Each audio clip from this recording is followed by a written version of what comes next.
Hi Richard. Hi Barry. Good to meet you at last. And you, welcome to the Met Office. Thank you. Come and sit down. Thank you. I think the political target is to limit the Earth's temperature to 2 degrees.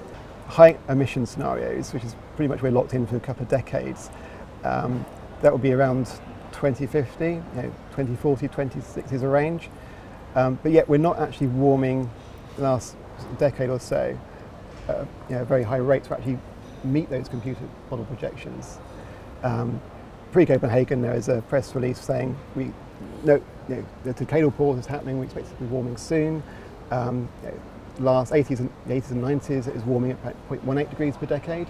But since January 1999, back at Copenhagen time, it was warming at a rate of 0.07 degrees per decade. And I think we're about that sort of rate of warming 4 or 5 years on.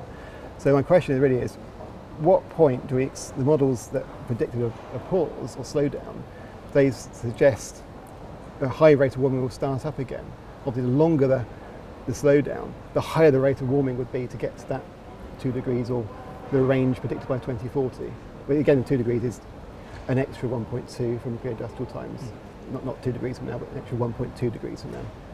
So to reach 2 degrees by around 2050, then we'd have to be seeing a warming of global temperatures by about 0.3 degrees per decade. On average, yes. On average.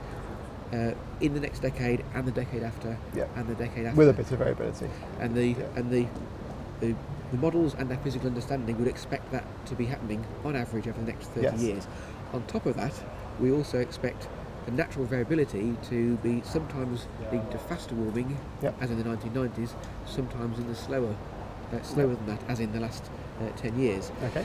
It's impossible to say exactly when we get these relatively faster and slower times due to the natural variability, but we would expect a long-term warming trend to be 0.3 degrees per decade over the next 30 years. What I think I'm looking for is sort of the testability. What sort of time frame, if the warming was to be lower that, would you start thinking models being constrained a bit more and pushing back that date? Or conversely, the opposite direction as well?